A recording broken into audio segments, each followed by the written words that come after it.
Hi friends, good evening. இந்த video யாருக்கான்னு சொன்னால், ஸ்ரீலங்காவிலேருந்து வந்து கனடாவில் அகதி அந்தஸ்து கோருறவங்களுக்காகத்தான் இந்த வீடியோ.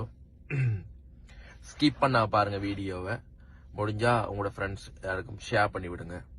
என்ன பிரச்சனைன்னு சொன்னால், நிறைய பேர் என்னட்ட உண்மையாகவே தெரிஞ்சாக்கள் கேட்குற கேள்வி, இல்லை ஒரு டிக்டாக்ல வீடியோ போட்டாலோ இல்லை இதில் கேட்குற கேள்வி, ரிபூஜி ஆகலாம் அனுப்ப போறாங்களாம், எல்லாரையும் திருப்பி அனுப்ப போறாங்களாம், கனடா வந்து எல்லாரையும் நாட்டுக்கு அனுப்ப போறாங்களாம் சொல்லி பயந்து எல்லாம் கேள்வி கேட்கிறாங்க. ஆனா உண்மையாவே அந்த எல்லாரையும் அனுப்ப போறாங்க, எல்லாரையும்ன்றது வந்து உண்மையா போய் சரியா. எல்லாரையும் அனுப்ப போறாங்கன்னு சொல்லி யாரும் எந்த ஒரு இடத்துலயும் இங்க சொல்லவே இல்லை. எந்த ஒரு தளத்திலையுமே எல்லாரையும் அனுப்ப போறோம், வந்தாக எல்லாரையும் அனுப்ப போறோம், அகதி அந்தஸ்து ஒரு நாள் அனுப்ப போறோம்னு சொல்லல சரியா.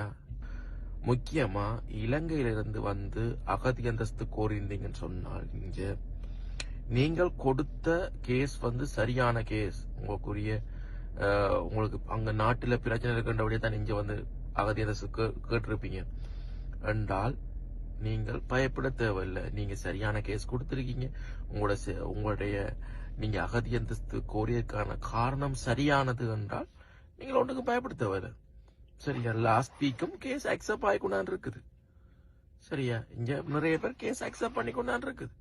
கொஞ்சம் போய்கொண்டு இருக்குது. கொஞ்சம் பொறுமையா இருங்க சரியா, பயப்பட தேவையில்லை.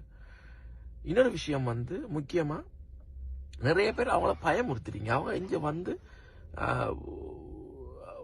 குடும்பத்தை பிரிஞ்சு, அம்மா அப்பாவை பிரிஞ்சு, கணவன் மனைவியை பிரிஞ்சு, இங்க வந்து பிள்ளைகளை பிரிஞ்சு, இங்க வந்து சரியா பனியிலையும் குளிர்லையும் ஐஸ் கட்டி உறைஞ்ச ஒரு நாட்டுல வந்து கஷ்டப்பட்டு கொண்டிருக்காங்க வேலை செய்து. இப்ப அவங்கள மற்றாக்கள் பயமுறுத்துறீங்க, தேவையில்லாம பயமுறுத்துறீங்க. அப்படி செய்யாதீங்க ப்ளீஸ். உங்களை நான் ஒரு ரிக்வஸ்ட் பண்ணி கேட்டுக்கொண்டிருக்கேன். ஏன் அப்படி செய்யறீங்க? பயப்படுறாங்க. எங்க போனாலும் திருப்பி அனுப்ப போறாங்களா, நடக்க போய் யாரை கேட்டாலும் இதுதான் கதையா இருக்குது. சோ அப்படி ஒரு பிரச்சனையும் இல்லை. இது வந்து நான் யாருக்காக மெயினா போறேன்னு சொன்னா, எனக்கு கொஞ்சம் மேல நேற்று தெரியும் வீடியோ போட்டேன், ஃபீவர், இப்பதான் கொஞ்சம் வெளியே வந்தான். யாருக்காக மெயினா போறேன்னு சொன்னா, வந்து அகதி அந்தஸ்து கோரினவங்களுக்காக மட்டும் இல்லை, அவங்கள பிரிஞ்சு அவங்க வந்ததால எங்களோட குடும்பத்துக்கு ஏதோ ஒரு நன்மை நடக்கும், ஏதோ ஒரு முன்னேற்றம் நடக்கும்னு சொல்லி அந்த உறவுகளை பிரிஞ்சிட்டு ஊர்ல காத்து கொண்டிருக்கிறாங்க. அம்மா அப்பா கணவனோ மனைவியோ பிள்ளைகளோ பார்த்து கொண்டு எதிர்பார்ப்பு, எங்களுக்கு ஒரு விடிவு காலம் வரும் என்று பார்த்து கொண்டிருக்கிறாங்க தானே. அவைகளுக்காக தான் இந்த வீடியோ நான் போடுறேன். உண்மையாவே எனக்கு தெரிஞ்சதை வச்சு போடுறேன் சரியா.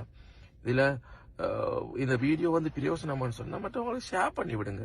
அதை விட்டுட்டு சும்மா எனக்கு என்னென்னு தெரியும், உனக்கு தெரியுமா, அப்படி இப்படி தேவையில்லாத கமெண்ட்ஸ் எல்லாத்தையும் விடுங்க தயவு செய்து, கெஞ்சி கேட்கிறேன் சரியா.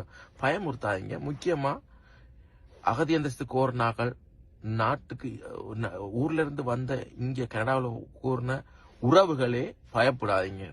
நீங்க போட்ட கேஸ் சரியான கேஸா இருந்தா ஒரு நாளும் நீங்க பயப்பட தேவையில்லை. யாரையும் திருப்பி அனுப்ப போறதில்லை. உங்களுக்கு கேஸ் வெட்டி அழைக்கும். நீங்க பயப்படாம ஒர்க் பண்ணுங்க. முக்கியமா பதிவு செய்து டாக்ஸ் கட்டி வேலை செய்யுங்க. இந்த நாட்டுல நீங்க டாக்ஸ் கட்டி வேலை செய்யறது முக்கியம், விளங்குதோ? அதை செய்து கொள்ளுங்க சரியோ. மீண்டும் ஒரு வீடியோல சந்திப்போம். இது பிடிச்சிருந்தா லைக் பண்ணுங்க, மற்றவங்களுக்கு முக்கியமா ஷேர் பண்ணி விடுங்க. நன்றி, தேங்க்யூ.